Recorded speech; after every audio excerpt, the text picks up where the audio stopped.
मुताबिक जर्मनी ने अपने एक बेस पर अमेरिका में बने इन हाइड्रोजन बमों को रखा हुआ है। इतना ही नहीं, अमेरिका जर्मनी को बम के इस्तेमाल के लिए डिलीवरी मैकेनिज्म भी मुहैया करा रहा है। ये रिपोर्ट जरा देखिए।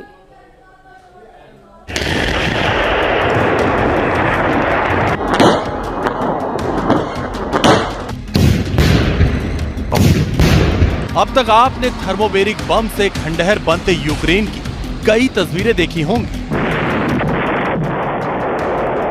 यूक्रेन पर रूस के फॉस्फोरस बमों का कहर टूटते भी देखा होगा। सवाल यही कि अब आगे क्या होगा। थर्मोबेरिक बम और फॉस्फोरस बम से आगे बढ़कर क्या ये महायुद्ध एटम बम और थर्मोन्यूक्लियर बम के इस्तेमाल की ओर बढ़ेगा?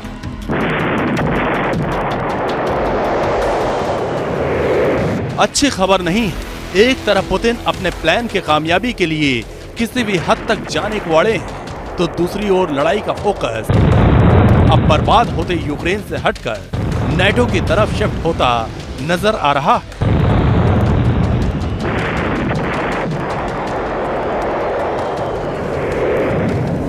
रूस और यूक्रेन की 28 दिन की जंग के बाद ये युद्ध विश्व युद्ध की तरफ बढ़ता जा रहा है।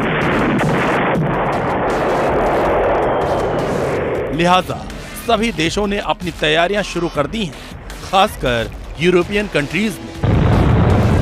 नेटो ने कहा कि रूस का जवाब है B-61 थर्मोन्यूक्लियर बम, यानी अमेरिका में बना हुआ वो हाइड्रोजन बम जो महातबाही का दूसरा नाम है। अमेरिका के 20 से ज्यादा B-61 हाइड्रोजन बम इस वक्त जर्मनी के पास है। जर्मनी ने बुचेल एयरबेस पर यह हाइड्रोजन बम डिप्लॉय किए हैं। इतना ही नहीं, इन बमों को डिलीवर करने के लिए टॉर्नेडो फाइटर बॉम्बर की एक फ्लीट भी तैयार रखी गई है।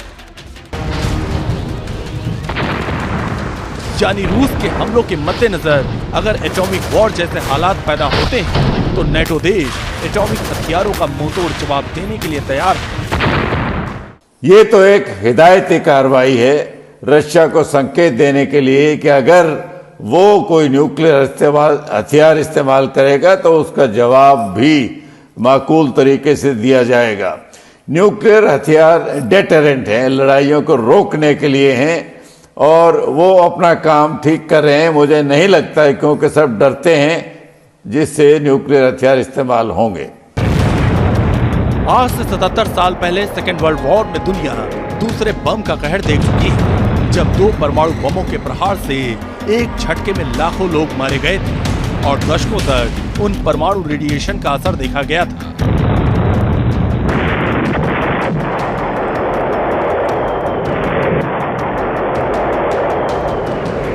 अभी तक किसी भी देश की लड़ाई में कहीं भी हाइड्रोजन बम का इस्तेमाल नहीं हुआ। सवाल यही है कि अगर परमाणु बमों से 1000 गुना घातक हाइड्रोजन बम गिराया गया तो उसके नतीजे क्या होंगे? जब नागासाकी में दूसरे महायुद्ध में एटम बम डाला गया था तो 2 लाख लोगों की मौत हुई थी, यानी 1 मील के रेडियस में हर इंसान खत्म हो गया था। अगर थर्मोन्यूक्लियर बम का इस्तेमाल किया जाता है तो इससे 1000 गुना ज्यादा कारगर वो हो सकता है एटम बम से। रूस के राष्ट्रपति पुतिन पहले ही कह चुके हैं कि वो अपने अस्तित्व की लड़ाई के लिए किसी भी हद तक जाएंगे।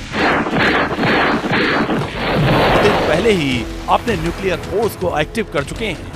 ऐसे में पुतिन की धमकी को देखते हुए जर्मनी और उसके जैसे तमाम वो नेटो देश जिन्होंने द्वितीय विश्व युद्ध के बाद परमाणु अस्त्रों से तौबा कर ली थी और अपने पास मौजूद हथियारों को नष्ट कर दिया था, वो भी अब हाइड्रोजन बम जैसे परमाणु बम से ज्यादा घातक हथियारों की ओर रुख कर रहे हैं।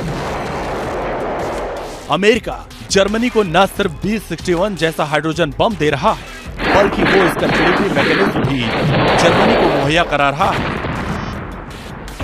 इसके लिए जर्मनी को अमेरिका के F-35 जेट दिए जाने की बातें सामने आई। अमेरिका के दुनिया के अलग अलग कोनों में 750 मिलिट्री बेसिस हैं, जिसमें 80 मिलिट्री बेसिस जर्मनी में हैं। वहां अभी तक टोर्नेडो फाइटर एयरक्राफ्ट थे, जो कि पुराने 1980 दशक के एयरक्राफ्ट हैं, जो इटली और यूके ने मिलकर बनाए थे। अभी अमेरिका वहां पर F-35 फाइटर एयरक्राफ्ट लोकेट कर रहा है और समाचार है कि अपने थर्मो न्यूक्लियर बॉम्ब भी लोकेट कर रहा है।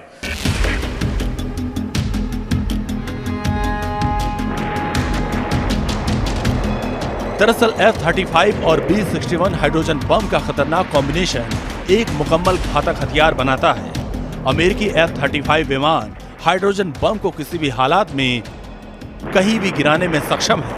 इसलिए जर्मनी अब अपने पुराने टोर्नेडो बॉम्बर्स को F-35 से रिप्लेस कर रहा है। Team news nation.